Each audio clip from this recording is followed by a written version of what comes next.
चर्चा में आपके साथ मैं हूं ऐश्वर्या।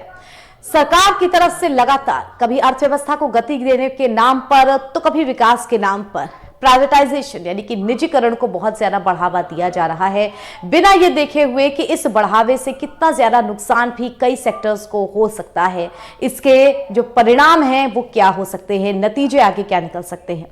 ऐसे ही दो सेक्टर हैं, बैंक और बीमा, जिन्हें लेकर के बात चल रही है कि गवर्नमेंट इन सेक्टर्स को भी प्राइवेटाइज करेगी। बैंक्स हैं जिनको प्राइवेटाइज किया जाएगा। इन्हीं को लेकर के तमाम तरीके की जो स्थितियां हैं वो उत्पन्न हो रही हैं, जो कि विरोध प्रदर्शन, हड़ताल तक में बदल रही हैं।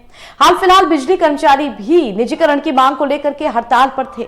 बात उत्तर प्रदेश की करें तो करीब करीब एक दिन की या कुछ घंटों की सांकेतिक हड़ताल पर कल बीमा कर्मचारी भी थे, तमाम जो बीमा कंपनियां हैं उनके, और आज बैंक के कर्मचारी जो हैं वो हड़ताल पर, वो प्रदर्शन पर आएंगे अपने विरोध को प्रकट करने के लिए निजीकरण के विरोध में।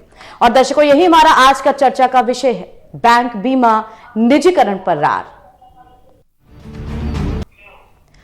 वो चाहे बैंकिंग सेक्टर हो, चाहे बीमा सेक्टर हो, चाहे बिजली हो, चाहे रेल हो, चाहे हवाई एयरलाइंस हो या फिर भारत पेट्रोलियम हो, तमाम ऐसे सेक्टर्स हैं जिनमें गवर्नमेंट प्राइवेटाइजेशन को काफी हद तक लागू करना चाहती है। सरकार के इसके लिए अलग अपने तर्क हैं। अगर बैंकिंग की बात की जाए तो तर्क इस बात को लेकर के कि बैंक अच्छा मुनाफा नहीं दे रहे हैं, बैंक सही काम नहीं कर रहे हैं, सरकार को इस क्षेत्र में इतने ज्यादा रहने की क्या जरूरत है, जबकि सरकार का इस क्षेत्र से ज्यादा लेना देना नहीं है, सरकार कोई बिजनेसमैन तो नहीं। लेकिन क्या प्राइवेटाइजेशन इतना जरूरी है? क्या प्राइवेटाइजेशन ही एकमात्र विकल्प है? इस प्राइवेटाइजेशन का असर क्या पड़ेगा? अगर प्राइवेटाइजेशन इतना जरूरी था तो आज से करीब 50 साल पहले बैंकों का सरकारीकरण क्यों किया गया, राष्ट्रीयकरण क्यों किया गया? तो चर्चा करेंगे इसी मुद्दे पर। हम हमारे साथ मेहमानों का पैनल जुड़ेगा जो कि अपने पक्ष को भी रखेगा। हमारे साथ बीजेपी की तरफ से भी केसी जैन जी जुड़ेंगे, लेकिन उससे पहले आप सभी को अपनी एक छोटी सी विशेष रिपोर्ट दिखा देते हैं।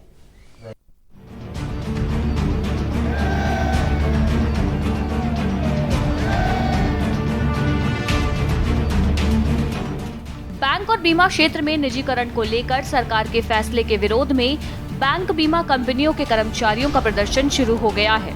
आने वाले दिनों में कर्मचारी संगठनों का ये प्रदर्शन हड़ताल में भी बदल सकता है। कल बीमा कंपनियों के कर्मचारियों ने हर बीमा कंपनी के दफ्तर पर 1 घंटे की सांकेतिक ट्रायल किया। इसी दौरान निजीकरण की प्रक्रिया पूरी तरह से रोके जाने की मांग उठाई गई। वहीं बैंकों के निजीकरण के विरोध में बैंक कर्मचारी आज अपना विरोध प्रदर्शन करेंगे। कर्मचारियों का कहना है कि सरकार द्वारा बैंकों और बीमा कंपनियों के निजीकरण के फैसले का असर केंद्र और राज्य सरकार द्वारा चलाई जाने वाली सोशल सेक्टर की स्कीमों पर पड़ सकता है। अर्थव्यवस्था को गति देने के अलावा विकास के नाम पर सरकार द्वारा लगातार निजीकरण को बल दिया जा रहा है। माना जा रहा है कि कई सेक्टर्स इससे प्रभावित होंगे। ऐसे में बड़ा सवाल है कि क्या सरकार के पास यही एकमात्र विकल्प बचा है? स्पेशल डेस्क के न्यूज इंडिया।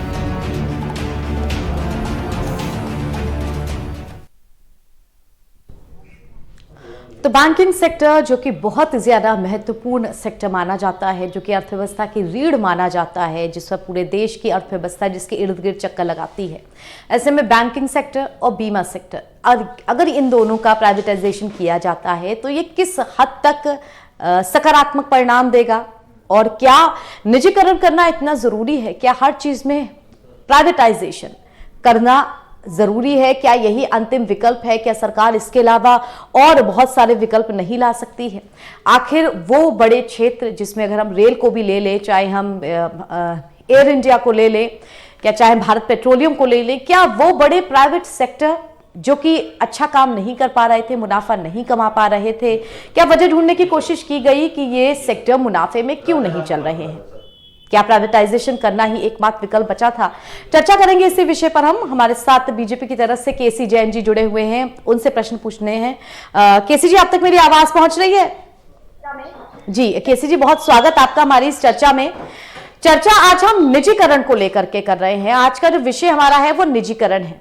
बैंक, बीमा, इससे पहले बिजली, उससे पहले और तमाम क्षेत्र सरकार जिनको प्राइवेट सेक्टर में लाने की बात करती है, इनमें सबसे महत्वपूर्ण जो है वो बैंक और बीमा कंपनियां हैं, जो अपना विरोध प्रदर्शन भी कर रही हैं, अपना विरोध प्रकट भी कर रही हैं कि निजीकरण को इतना ज्यादा महत्व ना दिया जाए।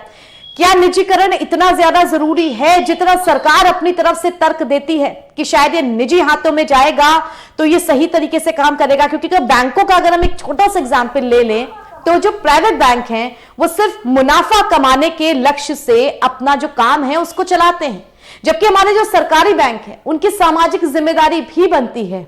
आप कहेंगे गरीबों को लोन देना, कृषकों या किसानों को उनकी खेती के हिसाब से लोन देना। बैंक बहुत ज्यादा एक सामाजिक जिम्मेदारी तो निभाते ही हैं, साथ में आम जनता के मन में वो जो डर की भावना होती है कि प्राइवेट बैंक में पैसा डूब जाएगा या प्राइवेट बैंक अगर सही फंक्शन नहीं करेगा तो क्या, उस भावना को भी हटाते हैं। ऐसे में क्या बैंकों का प्राइवेटाइजेशन सही है? तरीके से पहले बैंकें फरार होती थी, अब वो स्थिति नहीं, क्योंकि रिजर्व बैंक ऑफ इंडिया की जो रूलिंग्स हैं, आरबीआई की जो रूलिंग्स हैं, उसमें बहुत बड़ी रकम डिपॉजिट करने के बाद में बैंक सेक्टर में काम करने का अवसर किसी कंपनी को मिलता है। ऐसे में 100 करोड़ रुपए से ज्यादा, अब तो 500 करोड़ और 1000 करोड़ रुपए का इस तरीके से सिक्योरिटी जमा करने के बाद क्षेत्र में काम करने का अवसर मिलता है। ऐसे में वो बैंकें भाग नहीं सकती। दूसरी बात यह है कि जो बात आई कि प्राइवेटाइजेशन की, देखिए प्राइवेटाइजेशन तो पहले से है, लेकिन ये है कि पहले जैसे जो प्राइवेट कंपनियों का इन्वेस्टमेंट था सरकारी उपक्रमों में, तो वो अगर पहले 20% था, 25% था, 40% था, तो सिर्फ और सिर्फ उसको बढ़ाया जा रहा है। तो जो एफडीआई को लेकर के है कि उसमें जो इन्वेस्टमेंट है, कंपनियों की हिस्सेदारी उसमें बढ़ाई जा रही है, और कंपनियों की हिस्सेदारी इस तरीके से है कि कंपनी वो पैसा इन्वेस्ट करेगी, सरकार के पास वो पैसा जब बचेगा तो सरकार उस पैसे को दूसरे क्षेत्रों में लगा सकती है, उसका उपयोग कर सकती है। दूसरी बात आपने जो कही कि मुनाफे को लेकर के, देखिए होता क्या है कि आप बीएसएनएल को देख लीजिए, बीएसएनएल ही सारी कंपनियों को जो स्पेक्ट्रम है प्रोवाइड कराता है, लेकिन उसके बाद में भी बीएसएनएल जैसी कंपनी के जो प्रोडक्ट्स हैं वो सस्ते होने के बाद में भी कंपनियां घाटे में जा रही है, और जो और प्राइवेट कंपनियां हैं वो फायदे में जा रही है, चाहे वोडाफोन को लेकर के हो या रिलायंस को हो, जियो को हो, ये कंपनियां फायदे में जा रही हैं। ठीक है, यहां मैं केसी जी यहीं पर मेरा सवाल बन जाता है, अगर सारे सरकारी महकमे घाटे में जा रहे हैं तो क्या इनका कारण पता नहीं लगाया जा सकता है, उसे चुस्त दुरुस्त नहीं किया जा सकता? और दूसरा, अगर प्राइवेट बैंकों की बात करें तो जिस तरह से हमने यस बैंक का हाल देखा, जिस तरह से आईसीआईसीआई बैंक का जो उनके डायरेक्टर थे इस्तीफा देना पड़ा, उसमें भी बैड लोन की बात आई, और जिस तरह से एचडीएफसी बैंक के अंदर समस्याओं की बात आई, बड़े से बड़े जो प्राइवेट सेक्टर के बैंक हैं जो कि नामी हैं, ब्रांड्स हैं, उनमें भी समस्याएं आती हैं। ऐसे में क्या प्राइवेटाइजेशन ही एकमात्र विकल्प है अगर हम ये दिखाते हैं कि प्राइवेट बैंक कितना अच्छा काम कर रहे हैं? समझने में डिफरेंस वो यहीं पर है। पहली बात तो प्राइवेटाइजेशन नहीं है, लेकिन ये है कि वहां पे कुछ अधिकारियों को चेंज करके और साथ ही साथ प्राइवेट कंपनियों का इन्वेस्टमेंट उसमें बढ़ता है। वो प्राइवेट कंपनी कभी नहीं हो जाएगी। अगर एलआईसी है, एलआईसी में पहले से भी एफडीआई था, लेकिन एफडीआई जो है उसको बढ़ाया जा रहा है, बस केवल ये। लेकिन इसका मतलब ये नहीं कि वो प्राइवेट कंपनी हो गई या प्राइवेट उपक्रम हो गया, ऐसा नहीं है। जो प्राइवेट उपक्रम सीधे सीधे वो अलग है, लेकिन जो सरकारी कंपनियां हैं, सरकारी उपक्रम है, जो सरकारी उद्योग चल रहे हैं वो अलग है। रेलवे में भी इन्वेस्टमेंट है, फॉरेन इन्वेस्टमेंट रेलवे में भी है, तो एफडीआई उसमें भी है, बाहर से इन्वेस्टमेंट उसमें भी है, तो रेलवे प्राइवेट नहीं हो गया। तो प्राइवेटाइजेशन अलग चीज है, और किसी सरकारी कंपनी में किसी अन्य कंपनियों का शेयर होना या उनसे पैसा इन्वेस्ट कराना, ये तो सरकार की पहले से पॉलिसी रही है। कांग्रेस की भी पॉलिसी पहले से रही थी कि इन्वेस्टमेंट ज्यादा से ज्यादा, प्राइवेट कंपनियों का इन्वेस्टमेंट ज्यादा से ज्यादा हो, उद्योग बढ़े, व्यापार बढ़े, उसमें रोजगार बढ़ेंगे, रोजगार के अवसर बढ़ेंगे। भाई जब हमारे पास ज्यादा पैसा होगा, हम ब्रांचें ज्यादा खोलेंगे, ब्रांच मैनेजर ज्यादा होंगे, ब्रांच मैनेजर के साथ साथ एक एक बैंक में कम से कम 50 एम्प्लॉय की आवश्यकता पड़ती है। तो जब ज्यादा इन्वेस्टमेंट होगा, ज्यादा पैसा बैंक के पास होगा, बैंक अपनी ब्रांचें बढ़ाएगा, तो उसमें लोगों को रोजगार भी मिलेगा। तो इन चीजों को ध्यान में रखे, साथ ही साथ जब काम कर तो, लेकिन केसी जी सवाल ये है कि क्या सरकार का उतना ही लगाम इस पर रह पाएगा? उतना लगाम केसी जी, सवाल यही है कि सरकार उतना लगाम लगा पाएगी? क्योंकि जिस वजह से बैंकों का राष्ट्रीयकरण हुआ था करीब 50 साल पहले के आसपास, शायद वो वजह यही थी कि जो बड़े बड़े बैंक थे वो प्राइवेट सेक्टर के हाथों में थे, वो फेल होते थे, गबन होता था, जनता का पैसा डूबता था, इसीलिए तो राष्ट्रीयकरण किया गया। और अगर वही लगाम अब सरकार के हाथ से फिर निकल जाएगी तो क्या ये सही है? क्या हम वापस से पुरानी स्थिति में नहीं आ रहे हैं? प्राइवेटाइजेशन नहीं हो रहा है, पहली बात तो ये। उसको ये कह देना, उसको HDFC ICICI बैंक की श्रेणी में ला के खड़ा कर देना, ये गलत सोच है। तो देखिए, पहली बात तो इन्वेस्टमेंट हो रहा है, इन्वेस्टमेंट से बैंक की आर्थिक स्थिति अच्छी होगी, बैंक के पास पैसा ज्यादा होगा, लोगों को लोन आसानी से मुहैया होगा, और जब लोगों के पास पैसा पहुंचेगा तो जो लोग जिस भी काम में लगे हुए हैं उनको और ज्यादा अच्छे से काम करने में सहूलियत होगी। इन सारी चीजों को ध्यान में रख करके जो इन्वेस्टमेंट है वो केवल कंपनियों का इन्वेस्टमेंट कराया जा रहा है। और आप देखिए, ये जो साइन होते हैं वो यही साइन होते हैं कि आप कितना इन्वेस्ट करेंगे, तब तो सरकारें वाहवाही लूटती हैं। और पहले भी सरकारों ने वाहवाही लूटी, ईएमओ बहुत साइन हुए, कई 100 करोड़ के ईएमओ साइन हुए, इन्वेस्टमेंट कोई नहीं हुआ। तो जब इन्वेस्टमेंट की बात होती है तब उसकी तारीफ होती है, तो इन्वेस्टमेंट होगा कहाँ पे? इन्वेस्टमेंट अगर कंपनियां करेंगी तो कहाँ पे होगा? अगर जी अगर प्राइवेट होती है कि आप रोजगार नहीं दे रहे, क्योंकि कोई भी व्यक्ति अगर प्राइवेट कंपनी में काम कर रहा है तो माना जाता है वो बेरोजगार ही है। ये तो परिभाषा है रोजगार और बेरोजगार की। अगर माननीय योगी जी, माननीय मुख्यमंत्री जी और माननीय प्रधानमंत्री जी मोदी जी कहते हैं कि भाई हमने 1 करोड़ लोगों को रोजगार उपलब्ध कराया, तब विपक्ष ये सवाल खड़ा करता है कि आपने रोजगार कहाँ उपलब्ध कराया? क्योंकि जब रोजगार, ठीक है, तो आप निजीकरण को इस चीज की श्रेणी में भी रखते हैं कि रोजगार उत्पन्न कर रहे हैं। ठीक है, दोबारा आऊंगी मैं केसी जी आपके पास, लेकिन दर्शकों फिलहाल एक छोटे से ब्रेक के लिए हम रुक रहे हैं, लेकिन ब्रेक के उस पार भी 2 नए मेहमान हमारे साथ जुड़ रहे हैं। उनसे समझने की कोशिश करेंगे कि बैंकिंग सेक्टर और बीमा सेक्टर, इसके प्राइवेटाइजेशन से कितना फर्क पड़ेगा। क्या सरकार के पास यही एकमात्र विकल्प है या इसके अलावा भी कोई और निर्णय, कोई और विकल्प की तरफ ध्यान दिया जा सकता है? छोटा सा ब्रेक, जल्द लौटते हैं। आप देख रहे हैं के न्यूज, खबरों का सारथी। उत्तर प्रदेश की धरती धर्म और आध्यात्म की धरती है, साथ ही ये धरती वीरों की भी जन्मभूमि रही है। प्रथम स्वातंत्र्य समर 1857 से लेकर 1947 तक उत्तर प्रदेश जन क्रांति का प्रमुख केंद्र रहा। गोरखपुर के गोरक्ष पीठ के योगियों की परंपरा के महंत दिग्विजय नाथ जी ने गांधी जी की अगुवाई में आंदोलन का नेतृत्व किया।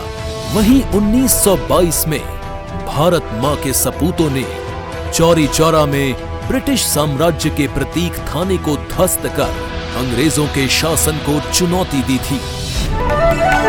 आज हम चौरी चौरा की जन क्रांति के शताब्दी वर्ष में प्रवेश करने जा रहे हैं।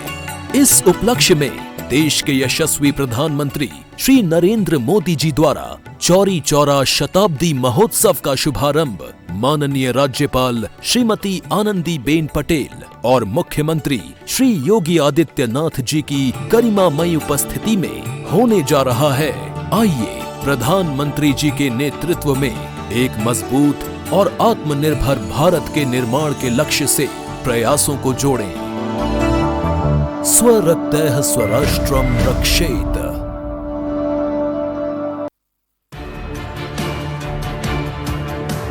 The Navy gives me ability. The Navy gives me action. The Navy gives me authority. The Navy gives you more. Indian Navy, an ocean of opportunities. खुदी को आजमाया है तो ये अंदाज आया है, खुदी को आजमाया है तो ये अंदाज आया है। तुम में भी मैं हूं, शुद्ध प्लस पान मसाला। आप देख रहे हैं के न्यूज, खबरों का सारथी।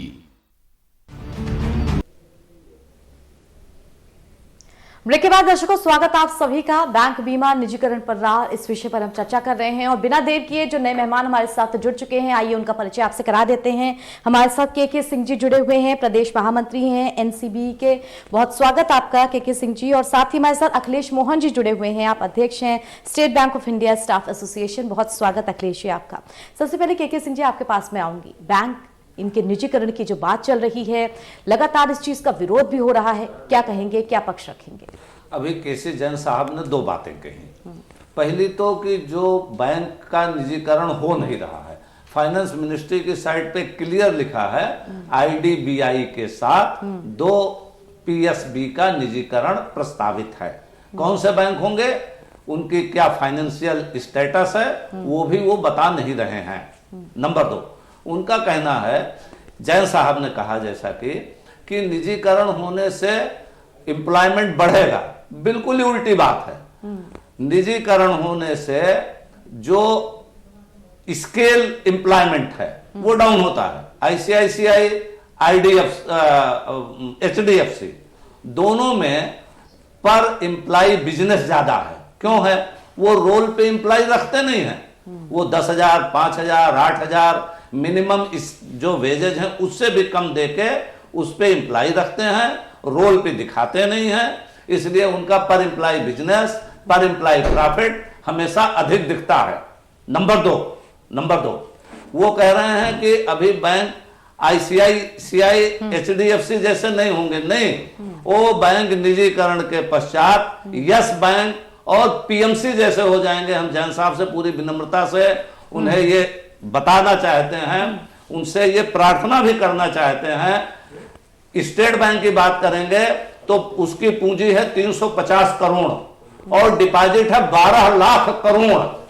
किसी को 350 करोड़ लगा के 12 लाख करोड़ का मालिक बना दिया जाए, वो क्या करेगा? वो वही करेगा जो यस बैंक के डायरेक्टर ने किया, जो पीएमसी के डायरेक्टर ने किया।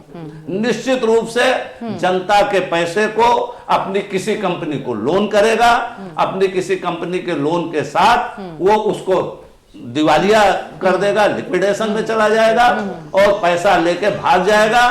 फिर आप ब्रिटेन से रिक्वेस्ट करेंगे उसके प्रत्यार्पण के लिए हमारे। और नंबर 2, जितने भी प्रायोरिटी सेक्टर के एडवांस हैं, एग्रीकल्चर एडवांस क्यों नहीं आईसीआईसीआई से गवर्नमेंट करा पा रही है, एचडीएफसी से करा पा रही है? अगर नहीं करा पा रही है तो अभी पीएसबी के प्राइवेटाइजेशन के बाद भी नहीं करा सकते। बिल्कुल, ये सामाजिक जिम्मेदारी भी बैंक की है। सामाजिक जिम्मेदारी 16%, ध्यान होना चाहिए। टोटल लैंडिंग का 40% प्रायोरिटी सेक्टर, प्रायोरिटी सेक्टर के 40% लैंडिंग का 40%, टोटल लैंडिंग का 16% डायरेक्ट एग्रीकल्चर में अभी पब्लिक सेक्टर बैंक को देना पड़ रहा है जी। जो आईसीआई, एचडीएफसी या तमाम निजी बैंक नहीं दे रहे हैं। यही वजह है कि दिखता है हमारा यह भी एक वजह है। एम्प्लॉयमेंट दूसरी वजह है, जनता के पैसे की सुरक्षा तीसरी वजह है। वजह है। अभी आपके पास थोड़ा समय नहीं है, 15 वजह हैं। हम जनता के लिए लड़ाई लड़ रहे हैं और बीजेपी सपोर्ट कर रही है। हमारे साथ अखिलेश मोहन जी भी जुड़े हुए हैं। अखिलेश जी, आप क्या कहेंगे इस मुद्दे पर? देखिए, निजीकरण होते ही बैंकिंग गरीबों से दूर हो जाएगी। अभी जितना बैंक गरीबों के लिए काम करते हैं, जनधन खाते खोलना, विधवा पेंशन बांटना, अभी इस तरह के काम कौन करेगा? अभी ये बड़े बैंक कभी नहीं करेंगे। बड़े बैंकों का काम सिर्फ कारपोरेट को बड़े बड़े लोन देना है। लेकिन निजीकरण से जनता, हमारे कृषि एग्रीकल्चर लोन कौन करेगा? अभी कौन गांव में जाके सर्वे करेगा? कोई नहीं जाएगा। ये बड़े बड़े बैंक हैं जो खाली एसी बिल्डिंगों में बैठ के काम करेंगे और बैंकिंग गरीब जनता से दूर हो जाएगी निजीकरण। ठीक है, इसी में केसी जैन जी कुछ कहना चाह रहे थे जी। केसी जी बताइए। वो चाहे अखिलेश जी ने जाहिर की या हमारे दूसरे साथी ने जो जाहिर की, देखिए विशेषज्ञों की, बहुत सारे विशेषज्ञों की राय लेने के बाद जो इन्वेस्टमेंट है, जो प्राइवेट कंपनियों का इन्वेस्टमेंट है, उसके बाद में उस इन्वेस्टमेंट की अनुमति मिलती है। और ऐसा नहीं कि पूरा 100% इन्वेस्ट उनका हो रहा है। और जो सरकारी कंपनियां हैं, और वो चाहे बैंकिंग सेक्टर में हो या इंश्योरेंस सेक्टर में हो या कोई भी सेक्टर हो, कंपनी सरकारी ही रहेगी। केवल और केवल इन्वेस्टमेंट वो प्राइवेट कंपनी के द्वारा हो रहा है। और रही बात ये कि मुनाफे की लेकर के। तो देखिए ये कहीं ना कहीं ये देखना पड़ेगा। अभी जिसे बताया कि भाई ये इस क्षेत्र में काम करते हैं इसलिए इनको मुनाफा है, हम इस क्षेत्र में काम नहीं करते इसलिए हमको मुनाफा नहीं है। लेकिन आपने ये भी देखा होगा कि प्राइवेट कंपनियां जो अपने खर्चे दिखाती हैं, वो पता चल रहा है कि ऑफिस में पता चल रहा है कि प्राइवेट कंपनियों में दिन भर में 1,000 रुपए का भी नाश्ता खर्च नहीं हुआ, और सरकारी कंपनी वो चाय पानी नाश्ते में और लोगों की आवभगत में पता चल रहा है दिन भर में 10-10 हजार रुपए पर डे खर्च कर रहे हैं, और वो खर्च भी कुछ नहीं हो रहा है, वो लोगों की जेब में जा रहा है। तो दिक्कतें लोगों को इस तरीके की जो फर्जी बाड़ा करके अपनी जेब जो लोग भर रहे हैं, दिक्कतें केवल उन लोगों को हैं। बाकी विशेषज्ञों की राय लेकर के इस तरीके के कार्य किए जा रहे हैं, और जिनकी जो तनख्वाहें हैं, ना तो वो तनख्वाह में कटौती है, ना तो उनको एक्स्ट्रा काम करना है, लेकिन ये ईमानदारी से काम करना पड़ेगा, क्योंकि प्राइवेट कंपनियां डंडा लेकर के काम कराना जानती है। तो दिक्कत केवल यहाँ पे डिफरेंस ये है कि अनाप शराब खर्चे पता चल रहा है। तो ठीक है, आप कह रहे हैं विशेषज्ञों से राय ली गई है। हमारे साथ खुद के सिंह जी जुड़े हुए हैं। सर जी केसी जैन जी, उनकी भी राय सुन लेते हैं कि आपकी बात पे उनका क्या कहना है। जी केसी जी, जैन साहब ये विशेषज्ञ, आपके विशेषज्ञों ने यस बैंक और पीएमसी के बारे में राय क्यों नहीं दी, नंबर 1। नंबर 2, अभी जो भी पब्लिक सेक्टर बैंक्स हैं, इन्होंने अपने दम पे प्रॉफिट दे रहे हैं, 10,000 करोड़ का प्रॉफिट दे रहे हैं, अभी कोई लॉस में नहीं है, और सरकार को प्रॉफिट के साथ इनकम टैक्स पे कर रहे हैं 3, 4, 5 हजार करोड़। अभी सरकार से कोई पैसा कोई बैंक नहीं ले रहा है। जो आपको लगता है कि अभी नाश्ते के नाम पे लोग जेब में पैसा डाल रहे हैं, पता नहीं कहां से आपको ये रिपोर्ट है।